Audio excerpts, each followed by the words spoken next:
Hey trainers, welcome to the channel. LadyLunatone back with another video. It's time! Pokémon GO Fest 2025 Global is happening on Saturday, June 28th and Sunday, June 29th from 10 a.m. until 6 p.m. local time each day. Whether you've got a ticket or you're playing for free, this is one of the biggest weekends in Pokémon GO all year. In this guide, we're going to be covering all the bonuses for ticket holders and free-to-play players, wild spawns and rotating habitats, raid bosses by their tiers, the different egg hatches available, how to prep for the event, and how to plan your weekend so you don't miss out on a thing. Let's jump right in. First things first, let's talk about bonuses, because there's going to be a big difference between the free-to-play experience and ticketed play this year.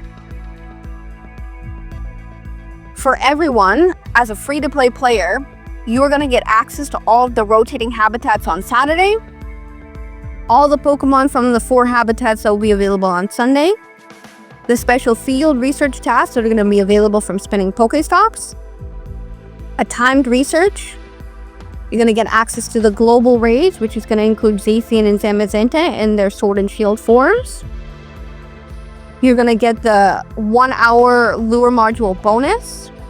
And there will be free Pokemon spawns, including the new Pikachu wearing the conductor's outfit, which is the red, blue, and yellow costume Pikachu. Now, as a ticket holder, you're going to get a lot more bonuses. First, you're going to get a special research story featuring Volcanion, the Steam Pokemon. This is going to be the newest mythical coming to Pokemon GO. The shiny form is not released yet, so this is really your only opportunity to get it. Now, if you played any of the in-person GO Fests, and you are a ticket holder for the GO Fest Global event, you're not going to be receiving a second Volcanion. Instead, you'll receive candy worth the value of that Pokemon, so you will only be able to get one of these. In addition to this, you're going to get the increased chance of encountering shiny Pokemon, including the new shiny Frigivax and shiny Carvink. You're going to get access to the global Pokemon that were previously region locked, which is including Skidoo and Klefki. Now, Skidoo has been previously locked to the Safari events in Pokemon GO. If you have never been to a Safari zone, you probably do not have Skidoo in your Pokedex. So this GO Fest Global is going to be the first time that Skidoo is going to be globally available. So this is pretty big. And Klefki is a region-locked Pokemon, which typically you can only access in France. So again, another really cool Pokemon that people are getting access to now. As ticket holder, you're also going to get up to 6 special trades per day.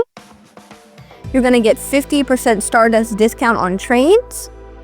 There's going to be some really cool Incense exclusive spawns like Jangmo-O, Hisuian Growlithe, and the Unknowns. There's also going to be rotating habitats, which are going to have boosted shiny rates. Now, it's not going to be quite community level 1 in 25 shiny rates, but we are going to have a steady raid level shiny rate. I believe it's going to be 1 in 64 for the Global GO Fest event.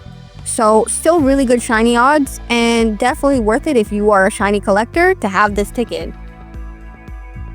There's going to be habitat themed collection challenges. There's going to be increased raid rewards when you are a ticket holder, including bonus XP and rare candy. And ticket holders are going to receive an extra 5,000 XP for winning in-person raid battles. So during the event, as a ticket holder, you are going to be getting bonus raid passes. In past events with GO Fest, you usually get anywhere from 6 to 9 additional raid passes per day. So that 5,000 extra XP per raid is really going to add up, especially if you have a lucky egg running during this event. So if you're looking to maximize on shinies, rare spawns, trade potential, and XP, the ticket is really gonna be worth it. GO Fest is probably my all-time favorite event in Pokemon GO annually. I prefer it to the wild area that we just experienced last year, and by far it is much superior to any GO tour. Go Fest is really the end-all be-all. It's the event of Pokemon Go. This ticket is worth it. If you want to maximize your experience, this is the one ticket I will tell you out of any other ticket for any other event in Pokemon Go. This is the ticket to buy. This is the event to play. It's my favorite event of the year. Now, let's sidestep for a minute and talk about the habitats and the wild spawns. On Saturday, there's going to be 4 themed habitats, which are going to be rotating every hour, appearing twice throughout the day. We've got Moonless Volcano, Galvanic Dojo, Face Swamp, and Hypnotic Glacier. Each habitat has different spawns, with some Pokemon available only to ticket holders via incense, including the unknown letters, which are going to be spelling Sword and Shield. The hourly schedule is going to rotate like this, starting with Moonless Volcano at 10 a.m. till 11 a.m. and then returning between 2 p.m. and 3 p.m. Followed by Galvanic Dojo, which is going to be first appearing between 11 a.m. and 12 p.m. and returning between 3 p.m. and 4 p.m. local time.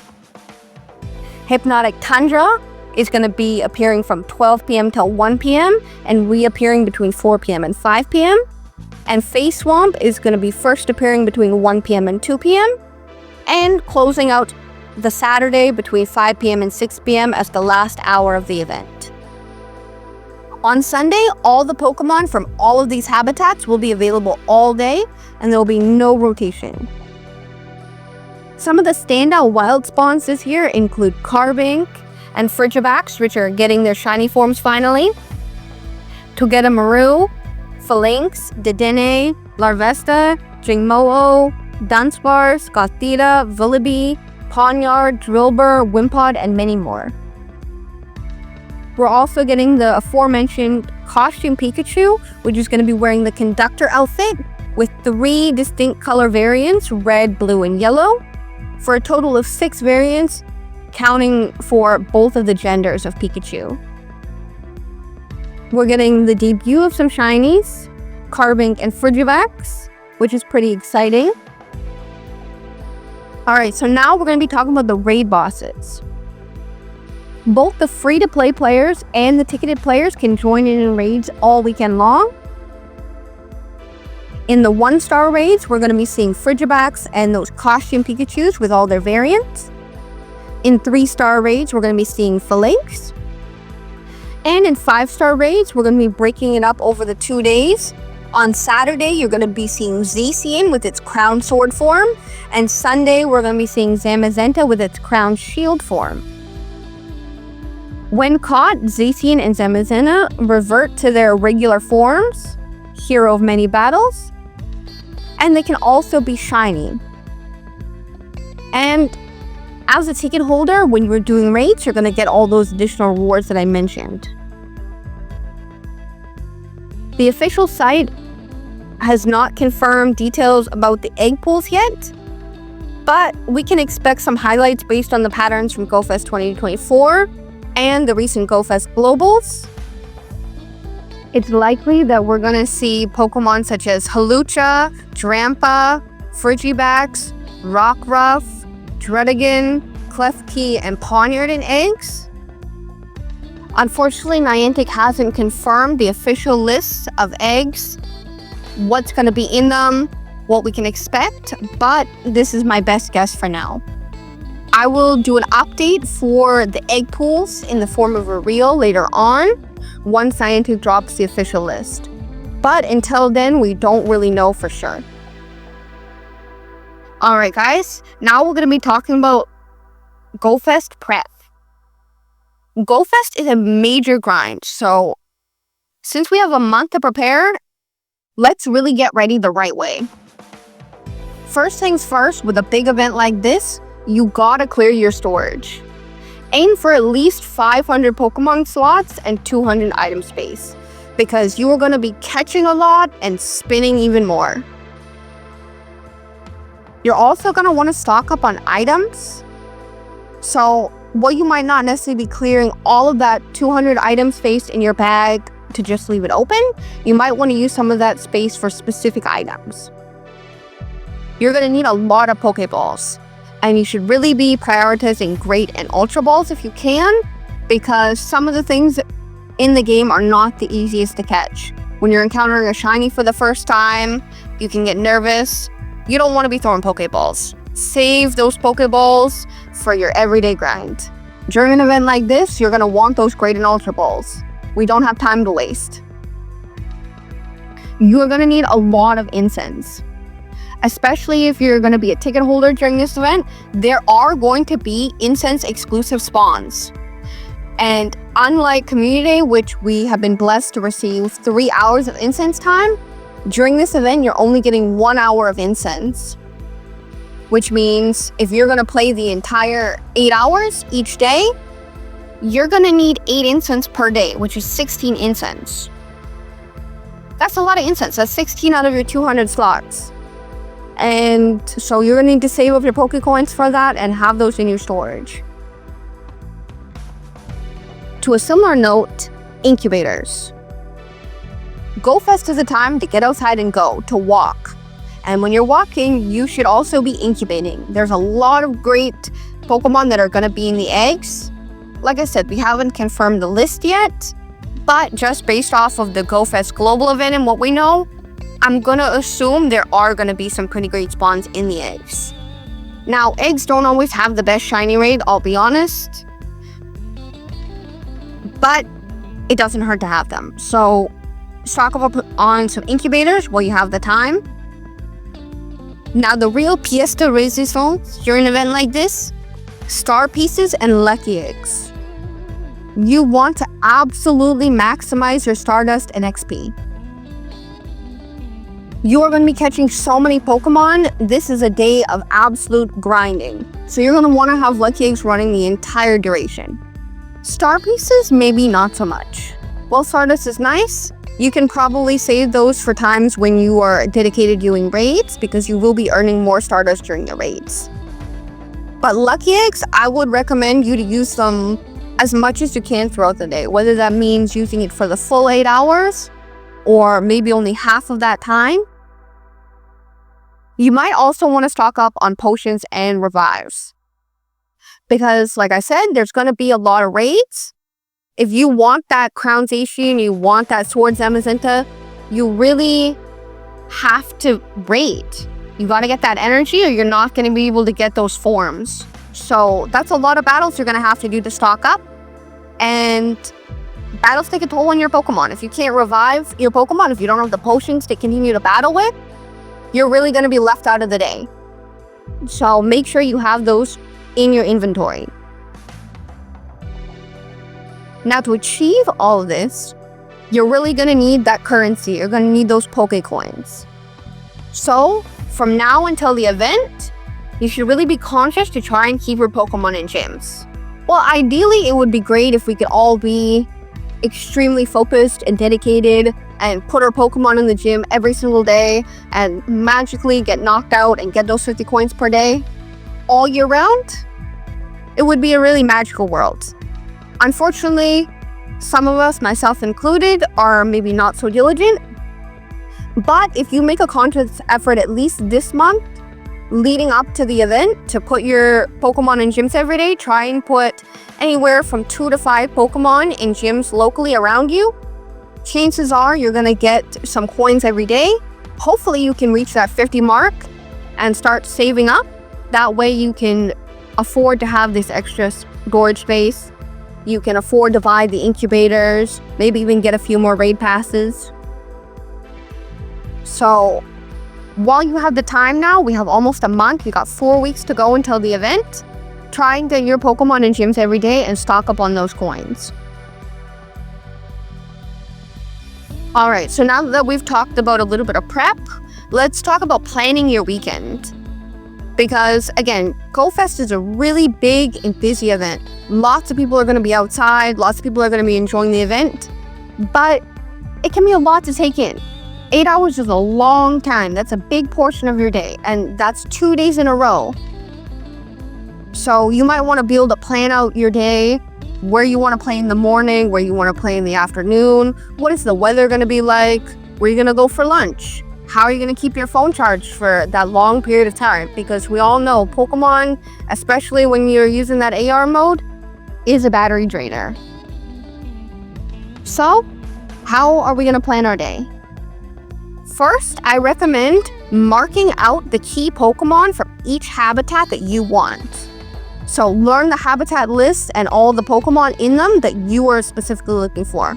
I know not every shiny caters to everyone. Some of them you probably have. Not everything is new. So the ones that really stand out to you, try and look for those during the hours. And set your alarm so you know when that hour is about to flip over. So maybe you're not even interested in 1 or 2 of the hours during the day. Maybe that's when you want to plan your lunchtime. Really just focus on what's important to you during the event. Now, you can also coordinate with your friends. Go Fest is a great time to meet up with your community. It's really about going outside. So try and coordinate with your friends, plan to do raid battles together, and maximize on those special trades. If you're a ticket holder, you're getting 6 special trades a day versus that normal one. So you don't want to miss out on that because you stayed inside and you didn't meet up with your friends. As I said before, AR mode is an absolute battery killer. So while you're outside, you are going to want to bring a power bank with you so you can keep your phone charged throughout the day. Unless you've got like a personal charger and you're going to be playing nearby, maybe in the local mall or you live downtown. Otherwise, if you're going to be spending the day in the park with friends, I recommend having that power bank just to keep your phone going. Because if your phone dies, that's your day. You've missed out on those spawns. And speaking of being outside, it is June, and for a large portion of the world, it is going to be summertime. It is going to be hot. So I recommend also bringing some sunscreen with you, bringing some little snacks if you don't plan to have a specific lunch, and make sure you're bringing a lot of water because you'd be surprised how dehydrated you can get in an 8-hour period.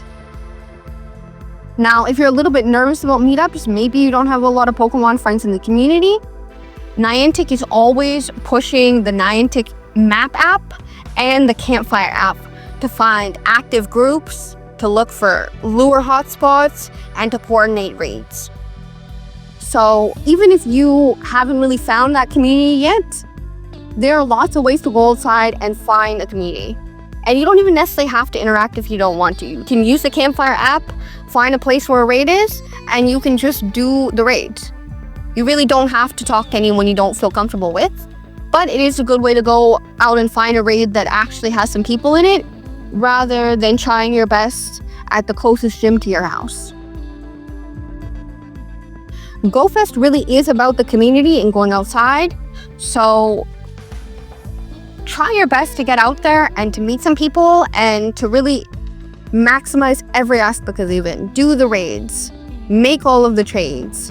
Who knows, maybe you played all day long and you did not get that shiny Frigivax you were really looking forward to. But maybe someone who was playing locally got 6 or 7 of them. And maybe they're willing to trade you for a car bank, and then you made a friend. You never know. So really, Go Fest is about putting yourself out there and trying something new. And so if you want to use the Campfire app to do that, that's pretty cool. And if you are someone who's really not into that and you're more into casual gameplay, you prefer to remote raid, you prefer to stay home, Sunday is the best day for this because the event will be a little bit more relaxed on Sunday. Without all of these rotating habitats, the spawns will just be happening as they happen, and it'll allow you to shiny hunt a little bit more casually rather than putting yourself on that timer. Go Fest is always a blast, and 2025 is bringing some serious fire, literally, with Volcanion. Whether you're grinding for shinies, raiding with your squad, or just getting outdoors for the vibes, this is the time to make it your own. If this guide helped you prepare for the event, hit that like button and subscribe for more Pokemon Go updates from me. Also, let me know in the comments which shiny you're hunting for this Go Fest. I am personally really looking forward to the Carbink shiny, but I will never say no to a Frigivax. I really hope you guys enjoyed this video, and I hope you guys all have an amazing Go Fest, that you guys are safe, and have a great time. Until next time, trainers, happy collecting.